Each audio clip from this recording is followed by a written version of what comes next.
Well, every week, Denver7 is helping you shop smarter at the grocery store. Yeah, Denver7's Ethan Carlson looks at the best deals plus how those local farmers markets compare.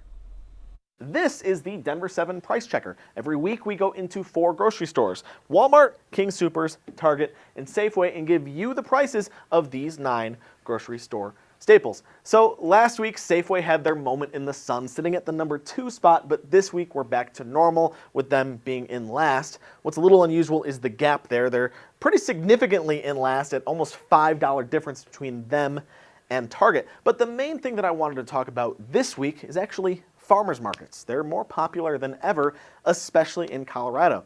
In fact, you can find a farmers market in Denver Metro any day of the week except for Mondays and Fridays. And earlier this week, I was working on a story that brought me to the Evergreen Farmers Market. And I wanted to see some of the price differences between traditional grocery stores like these and those farmers markets.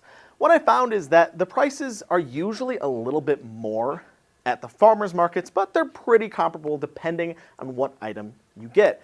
For example, I saw there was cilantro that was $1 a bunch at Evergreen when it's usually like 89 cents or something like that at most of these grocery stores, where potatoes were about double the price. They were $2 a pound at Evergreen and usually a little under $1 a pound at any of these stores. So if you're buying in bulk, the place to go is probably still the supermarket. But the big thing that they're talking about at the farmers markets is that they're really fresh there. Most of the products that are there at a farmers market were picked either a day or 2 in advance of being available for you to buy. And another big thing that you can consider is that there is way more variety at a farmers market depending on what vendors are there. When I was in Evergreen, there were black-eyed peas available, which you're probably going to struggle to find at a grocery store. And there were a type of peach from Palisade called flavor grenades, which I had never even heard of before.